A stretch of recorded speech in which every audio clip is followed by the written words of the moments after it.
Every team, every topic, everywhere. This is Believe. This is Sunbelt Commissioner Keith Gill, and I listen to the Funbelt Podcast.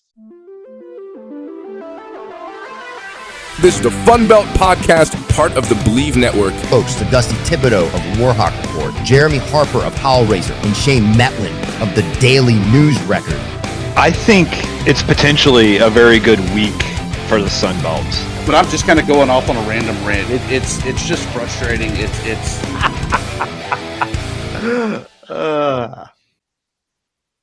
Welcome back to Funbelt Podcast.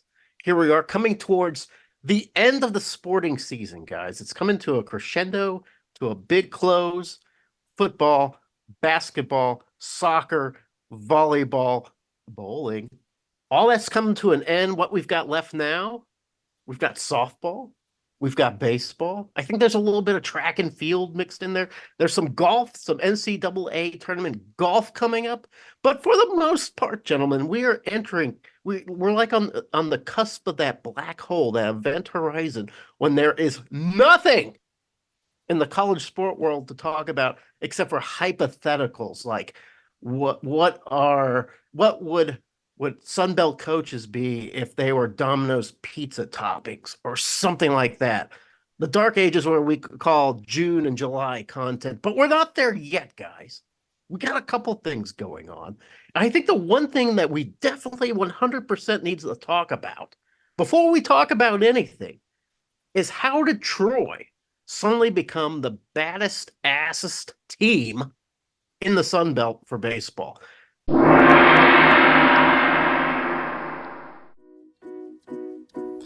BetOnline is not only my favorite source of online betting, it is your number one source for all your summer sports this season from MLB, golf, NBA, and NHL playoff stats. All the latest stats, news, and scores are available to follow your favorite teams. Get the latest odds and lines, including the latest team matchups, player props, and odds on just about every sport out there. Head to the website today or use your mobile device to get in on the action. Bet online, where the game starts. Tibbs, tell me, when did this happen? Because it seemed to kind of sneak up on me all of a sudden. Or was it always there and I just wasn't aware?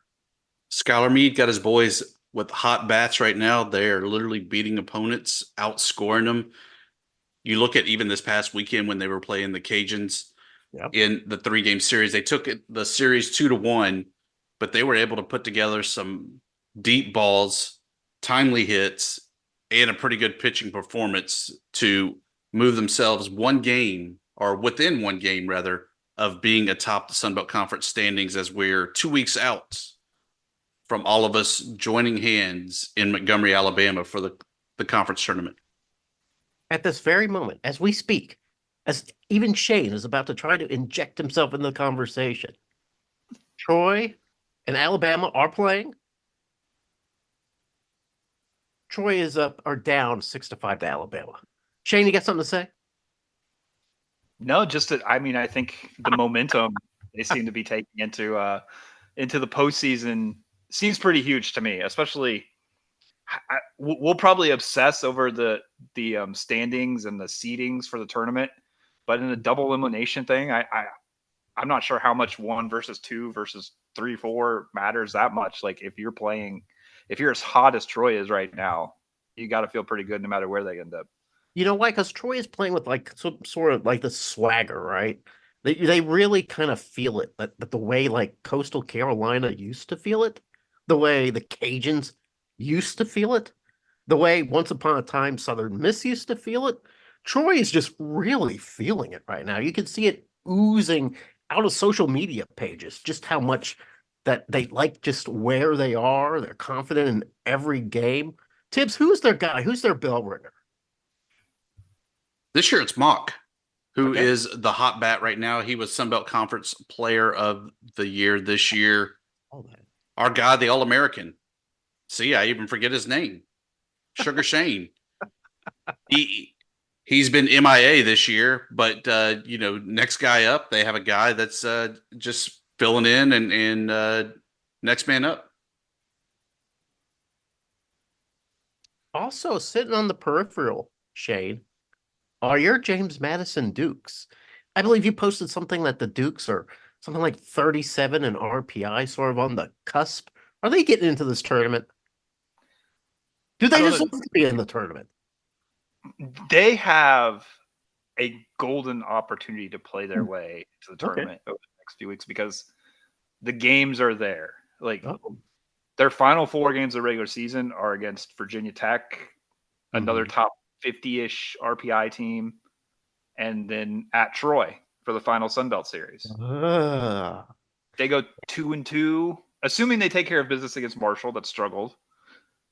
If they go 2-2 in those games, I think they've got the quality wins to get into the NCAA tournament. If they go 0-4, they're looking at a pretty steep climb.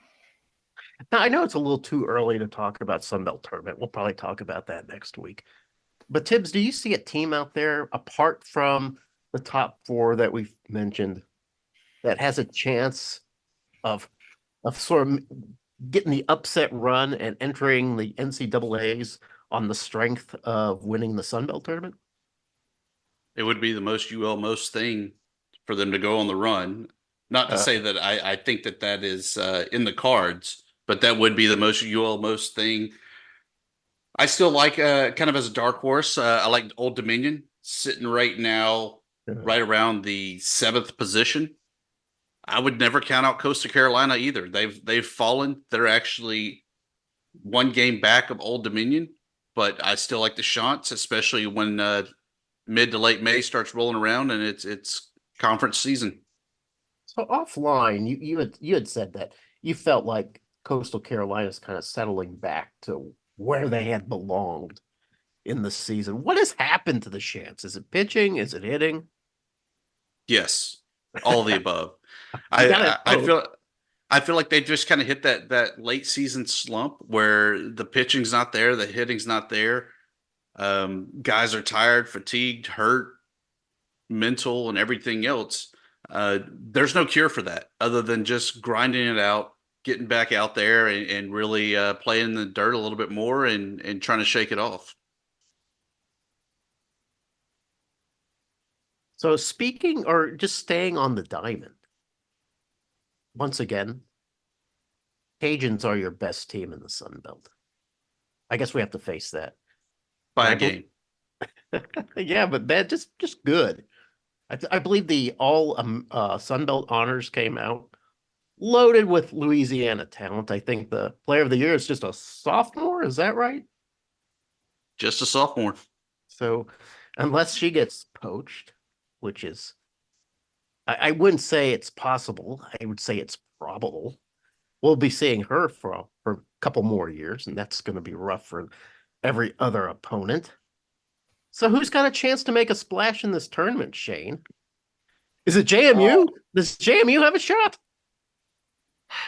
I would have said so a couple weeks ago. They finished poorly down the stretch and haven't been getting consistent pitching and fell to the point where they went from having a decent shot at the 3 seed to getting the 8 seed, and now even if they can win tomorrow, they're looking at probably facing the Cajuns in the second round. So I don't foresee a deep run from JMU compared to what I was as optimistic as I was 2-3 weeks ago. Yes, JMU kind of hovering at 500 there in conference. So what you really have, if you just look at the records and the streaks, Texas State playing hot, winners of 5 straight. And that's really it. Well, no, Georgia Southern coming in with a 7-game win streak. I don't know if Georgia Southern, it may be getting hot at the right time. They have the same record as James Madison, 12-12 in conference. So maybe there's a chance that we see, I don't know, Sunbelt softball get sort of a sneak in from Georgia Southern, or I guess maybe Texas State wouldn't be a big surprise, but maybe South Alabama, maybe Coastal. Couldn't put it past Troy. So, yeah. Would it be wild to see a Troy softball and baseball team in the tournament this year? That would be kind of cool. That would be cool for Troy. And, I look at Texas State. They're hosting it. I feel like they're the one team that probably has a chance to beat the Cajuns. Anybody else, I think we're talking about a huge upset. But we'll see what happens. Now, how do you get to host the Sun Belt tournament? Do you bid for it, or is it like the winner from last year gets to host it? I forget. It's a bid package, just like next year it will be in Troy. Yeah. Oh. Yeah, I found it interesting when they announced that. I went back and looked at it. It's been at a West Division team, or what's the West Division now? It's been there like I think last 6 or 7 tournaments. It's so seems like maybe Coastal and App State and the like haven't been putting in serious bids to try to host. Well, you gotta have hotels. You gotta have the infrastructure.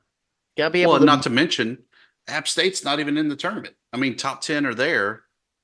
That's been there, done that. When ULM hosted the Sun Belt baseball tournament and got to watch from the stands and rake the dirt in between games, it's not good. You got to make damn sure you're in that top 10 if you're going to host.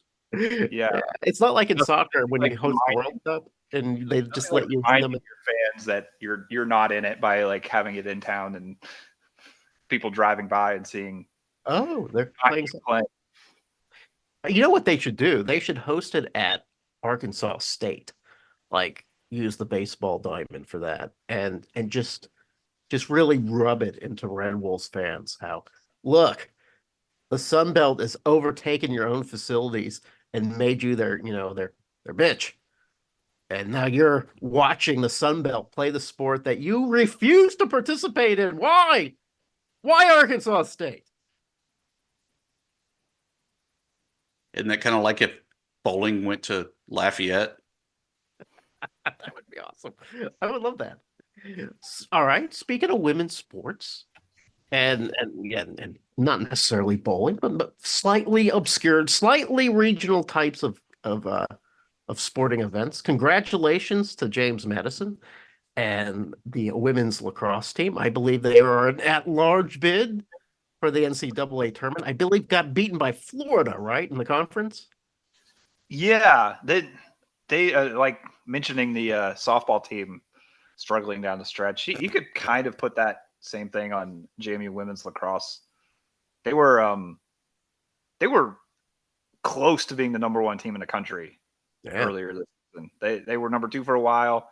They got jumped when it looked like they could have been the number 1, but they've struggled to beat really good teams since then. Florida is a really good team, and so they made the NCAA tournament. I'm not expecting a super deep run from them compared to last year, but that's a really good program. That making the NCAA tournament's kind of the bare minimum for JMU lacrosse. I just wanted to plug my son's lacrosse team. Came in second in the state this year. Hoo-ha. Out of 3 teams. There's like 7 teams. That's not many teams in the state. But hey, it's the best finish ever for Catholic High. So yeah. This Shane's wearing the lacrosse shirt. Yeah. And you got a thumbs up for lacrosse. So congratulations anyway to James Madison representing. I guess Florida is technically a Sun Belt school. Is that right? No, they're in the AAC for lacrosse. Oh, that's right. I forgot about it. But who knows what's going to happen with women's lacrosse, because Florida and some others are going to the Big 12. Yeah. I don't know what's going to happen with the American for lacrosse. Huh. JMU, My head hurts thinking about all that. Oh, JMU, ODU, Coastal have it. I don't know. Is it something the Sun Belt might look at? Can you get a few affiliate members and fill it out? Who knows? Next time we have Keith Hill on, let's ask him. Okay. Speaking of the weirdness, Tibbs and Shane, we're talking offline and we're talking a little bit about Pac-12 and how it has kind of evaporated. There won't be no Pac-12. Once this is all over, once the baseball's over, guys, once the softball is over, that's it. There's no Pac-12. It's gone, right? Pac-2? It's Pac-2. It's Oregon State and was it Washington State? Maybe I can't remember the other one.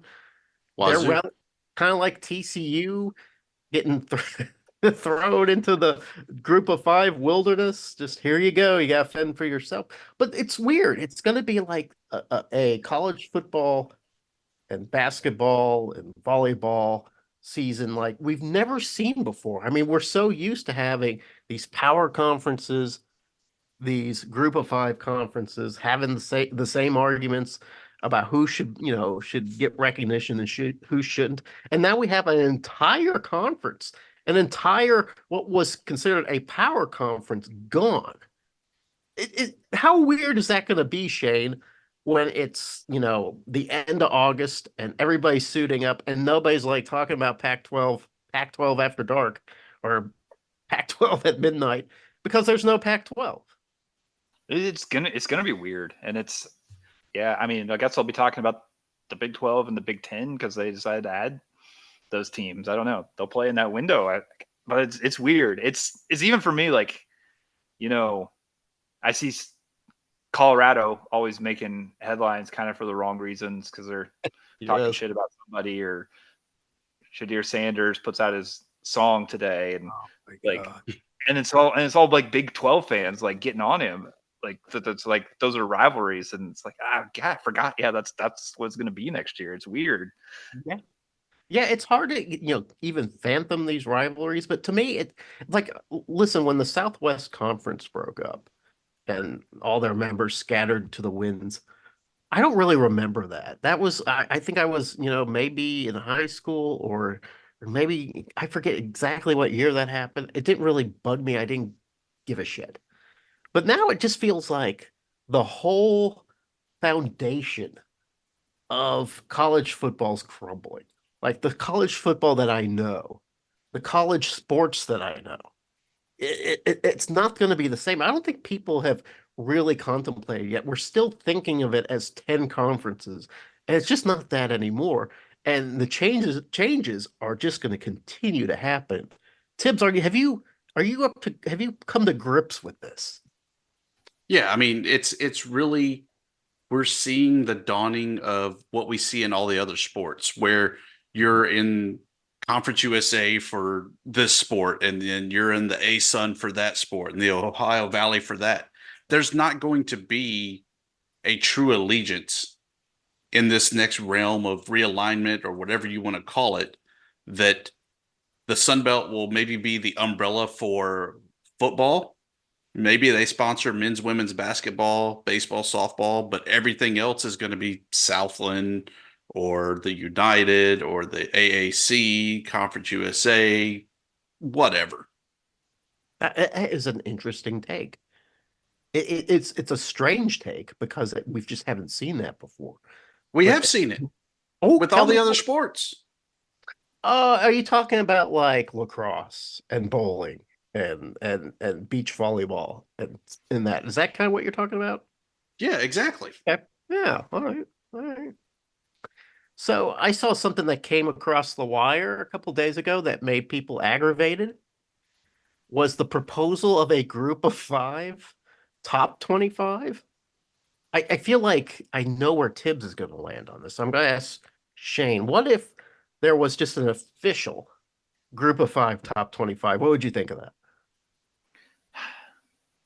Part of me doesn't like it because if it's something official, I mean, like when like Mid-Major Madness or whatever does it for basketball, it's just kind of like that thing that's out there. It's not official. Like, I think that's great and it's something to talk about. But if it was something official, we're like, okay, we're getting a committee together and this is going to be it. And I don't know, it gives them an excuse to not rank those teams in the AP top 25 or the CFP or whatever.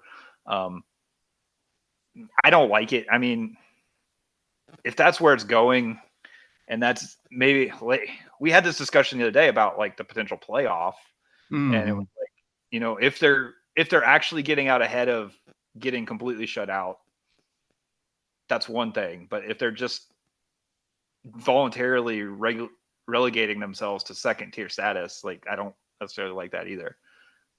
What's your thought? Excuse me. What are your thoughts on that, Tibbs? I like it, but I'm always the weird one that loves anything like that. I feel that we're in a position that we would get to vote Me and Shane, that is, since we are 'Cause FWA you guys are members real and journalists. high society. Yeah. But no, I like it because once again, it kind of goes back to the separation and the good old 1AA playoff, right? Where that's really the only way that one of us, the G5, is going to get to lift the hardware, going to get the higher national rankings. That I feel that the G5, you're not going to see that on a year in, year out basis where they're in the top 20 consistently. Yeah.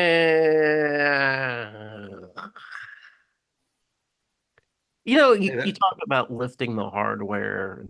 It's kind of like winning a GoDaddy Bowl trophy. It's nice, but You nobody still ever have the really. T-shirt, Jeremy. I'm just saying it's something a very few people remember. But that's fine. It's fine. At least I don't know if you looked at a group of five ranking and said, okay, at least there's a dedicated group of people that are focused on the group of five, as opposed to you see these lazy submissions. Let's see, let's rank the top 24 here. Oh, okay, let's put Boise State at 25. I mean, maybe that's an upgrade. At least that there's some thought put into the process a little bit, as opposed to just lazily including some guys from the past that you kind of remember being good and throwing them in there as a last, resort. I don't know. I don't I'm kind of I lean towards Shane. I feel like it's just voluntarily stepping aside and saying we don't have this place at the table. And you can either fight for that place at the table or you can just submit yourself to the kids' table in the corner of the kitchen and willfully allow that to happen. I just don't. I'm not ready for that yet, Tibbs. I'm not ready for that. Yeah. Even As much if as I said that, it was I sponsored and we were voters of it, Jeremy.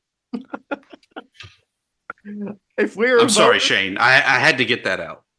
yeah. Well, as much as I said that about not wanting to like voluntarily go second class, I'm also getting closer and closer to saying, okay, Big Ten, SEC, just go do your thing. No. Whatever it is you're trying to do, just go do it and leave the group of five and whoever's left over, Wake Forest and Washington State and you know, Kansas State, whoever it is, whoever's left over, let them play real college sports if Yeah, you guys want to go do something else. What's ironic to me is there's a lot of big talk from some of those fan bases, the Georgia Techs of the world, the Wake Forests of the world, talking about, power programs. They don't seem to realize that their heads are on the chopping block. They're talking and talking, but they don't seem to understand that when push comes to shove, the Big Ten and the SEC don't mind seeing those guys regulated like Oregon State and Washington State. They won't lift a finger to save those programs. At some point would they get to the point where, obviously they're going to be disappointed, they're going to feel left behind to start with. But at some point, if you're Georgia Tech or Okay. or like it's happening to Washington State and Oregon State, or if Yes. you're I don't know who else would be left there. Oklahoma State, Texas Tech, I don't know who it would be. But if you're those schools, at some point after the initial sting goes away, wouldn't you like sort of be like, we don't have to try to keep up with Ohio State and we're never going to. Uh-huh. Like, I mean, Stillwater, Oklahoma and Hattiesburg, Mississippi have a lot more in common than anybody there wants to admit. I There guess goes that hate mail. But I guess I'm trying to piece together what you're implying. Would you say that those cast-offs would sort of band together in a way and try to create their own sort of brand of football and just say, hey, this is who we are, this is how we're going to play it, and through trial and tribulation, you know how the tides change. At one point in the world, Nebraska was a powerhouse in football, and Florida State was the powerhouse in football. I mean, things kind of change around. Do you just wait it out? Is that what you're saying, or are you just saying, hey, they just sort of say, hey, listen, this is where we are, and we're going to live with it? I'm saying at some point, if you're Wake Forest and you've got your 30,000 seat stadium an hour away from Boone, doesn't it actually make more sense for you to be competing against App State than Ooh. 90,000 seat stadium and millions of dollars? And I don't know. I mean, at some point, like, wouldn't you just be happier actually playing on the level you are rather than trying to say, no, we're actually right there with Ohio State? And Here's the thing. Here's the thing with that. No, here's the thing on that. Why, when I say that, oh, Dusty's just crazy and oh, we can't do that, but Shane says it, and Jeremy's like, man, that's the best thing ever. I wish somebody else would have said that. I was just about to shit on Shane. I was just about to shit on him. So I'm shitting on him right now. And I'm telling you why I'm taking this massive dump. It's because even the Vanderbilts of the world, who never win at anything, they're just a bunch of rich kids who are going to grow up to be doctors or lawyers or scientists and come out changing the world. Another thing, they play an amusing brand of football and an amusing brand of basketball, and they go out and collect those SEC dollars. And every year, that fan base can say, we're a power team. We are upper echelon. We play Alabama, damn it. We are in that same breath. And I guarantee you, Oregon State fans and Washington State fans aren't like, oh, well, I guess we belong playing with Utah State and San Jose State. They're not thinking that at all. They're thinking, what the hell? We were in one of the premier conferences in the land, and now you're saying we have to go to the stadium and watch my Beavers play the Spartans? F that. They're going to do whatever they can to get back on that tit, because that tit is what sustains them. So no, I don't think Wake Forest is ever going to be like, you know what?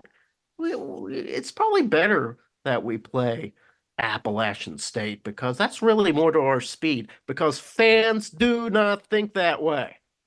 Yeah, and I don't expect them to immediately, but like at some point, 10, 15 years down the line, if you're Syracuse, yes, you get used to it after a while. Hey, maybe we actually do belong with UConn and Boston College and UMass and Delaware. You know how it is with the Warhawks, and this is the same way with some of the really old timers with Arkansas State.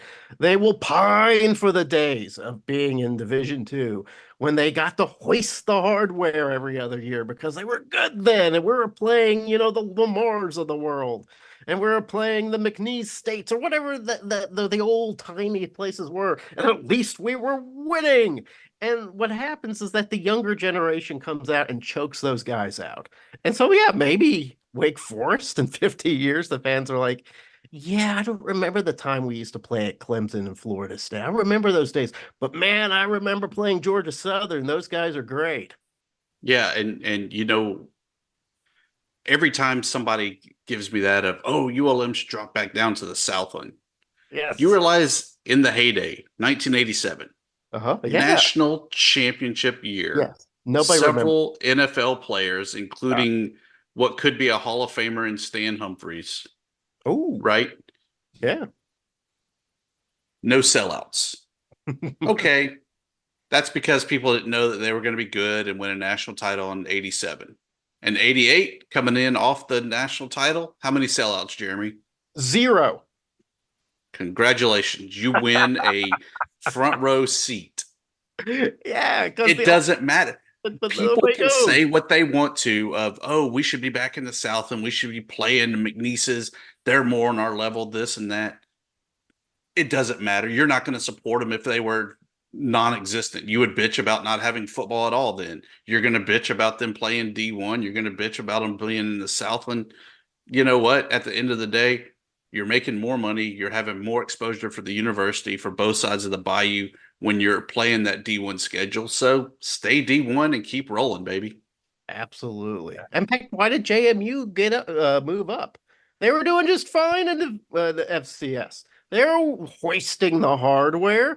They were enjoying the FCS accolades. Why bother elevating themselves up to the Sun Belt? What was it to them? I'll tell you what, it's prestige. It's for honor. It's for the chance to play bigger competition. Am I right, Shane? Agree with me. Yeah, and I don't want it to sound like I'm advocating for a bunch of schools to drop down. That's what it I'm sounds saying like. It sounds like you want Appalachian State to drop down. Isn't that what I heard, Tibbs? if there's No, 38 he teams or he's calling whatever, out everybody that's not JMU. if there's 36 SEC and Big Ten teams or 40 or however, whatever number they get to, if there's that level that wants to be a professional league, then let them be a professional league and let college sports become college sports again. And I'm not saying there's still NIL and stuff like that. You can't, put that, can of snakes back or whatever analogy I'm looking for. You can't put the toothpaste back in the tube. I think that's there. But, you're also not trying to compete with a $200 million budget. Yeah, you know what? I think there's something interesting you say there too, because I do feel like SEC and the Big Ten are really balancing this act of becoming so big and so professional that they're actually going to become the villain. Like it's going to come to the point where this isn't college football at all. I don't respect these guys. It's all about the money over in this league. I'm gonna go back to the Big 12. I'm gonna go back to the Sun Belt. I'm gonna go back to the Mountain West. That's where actual college football is played. Tibbs, is there any danger of that happening? Potentially, but if you look at it, I mean, what Florida State's looking at suing the ACC so that they can get out and be independent. Well, what are they? The next Notre Dame? I mean, I don't know where the madness stops at. Is that really what they want, though? Don't they really want to just be absorbed by the SEC or the Big 12? Oh yeah, everybody wants to be in the SEC, but just like no matter how many girls you asked to the junior high dance, Jeremy, they all said no. They all said no. Yeah. Actually, they didn't even say no. They just laughed. It was painful. Well, Jeremy needs to stop asking out middle school girls. I know. The police is after me. Parents are after me. It's embarrassing. All right, guys. Have we kicked that horse enough? I think the horse is dead. It is good. It's going to be weird. Let's all admit that. This next season's going to be strange. It's going to be weird seeing where it goes after that will be even weirder. But yeah, I think we're done. I think we've kicked our last kick. So do we kick some plugs, promos, and parting shots now? I think that would be a good thing to end on. Yeah, sure. Let's do it. Shane, what do you have? I'll just plug DNR online. Thank you. Yep. I can't remember what my parting shot was going to be. We got into this deep conversation here, but was it going to be about the strangeness of the next sports season? Yeah, well, no. Yeah, no, but plug dnronline.com /sports. Like I said, the Fun Belt podcast. All right. You can't plug the podcast on the podcast. I think we need more listeners. You've opened the black hole. We're imploding in on ourselves. Thanks a lot. I'm not going to do anything as crass, Tibbs. I'm going to promote howlraiser.com. There's a new story on there that sheds or at least reveals the 16 Sunbelt portal hoppers in football who have plunged back into the Sunbelt. Sometimes the grass is just as green in your own neighborhood. You just have to sidestep to a Sunbelt program that's a little bit more accommodating of your skills. So I count about 16 guys that have made the Sunbelt to Sunbelt transfer portal leap. Take a look at howlraiser.com. There's some interesting names in there, including a certain quarterback, Shane, from JMU that made the sort of the transition from one Sunbelt team to another. Yeah. Okay, well, let me give my parting shot now. I think it'll be very interesting. It'll be very interesting to go back to that after the season and look at the all Sunbelt team and not just this transfer cycle. Like go back a couple of years. How many guys end up on the all Sunbelt team that started at a different Sunbelt program? Because I think there could be quite a few. Yeah, that would be interesting. If only we had a crack journalist who could pull that information together and come up with a readable story for that. I'll do it. Remind me that that's the story when the Sunbelt all Sunbelt football team comes out. Got it. That's a good one. Tibbs and I will keep you on task. All right. I have nothing. I'll just plug DNR online, and you can read all of Shane's stuff there, and still not find links to the Funbelt podcast on that Oh fine my platform. God. Oh, holy shit. You know what? I need to put a link to Hellraiser. Why haven't I done that yet? Oh my God. I need to get that done. It's Yeah. on Warhawk Report. Link to the Funbelt podcast. You can also click on shop and still get your Believe gear. Have we received any residuals from that yet? We have. Okay. People actually like it. Okay, good. You know, I've seen people wearing the shirt with the fainting goat play on it. That's been popular amongst my Jonesboro brethren. So I'm That's pleased. you in a house of mirrors, Jeremy. No, it's actual real people. Yeah, they're there. Shane, I mean, Dusty, I don't think it's bad to promote Shane's website because Shane is a Pulitzer Prize winning journalist, and not many podcasts have that. So that just Or a gives, Heisman Trophy voter. yeah, or a Heisman Trophy A voter, lot of podcasts have that. or a former boyfriend of Heather Graham. Yeah, I believe you two dated what in high school? Is that right? No. Was it Heather Locklear? I did. Heather Locklear. Okay. I did go to prom with a girl named Spears. Oh, The okay. next year when I was in college, I convinced some people she was Britney Spears' cousin. Oh, that's a good idea. You know, before Jeremy Renner got famous, I would tell people I was Jeremy Renner, and nobody would know because they didn't really know what he looked like. I think that's it, Tibbs. I think we've ruined the show.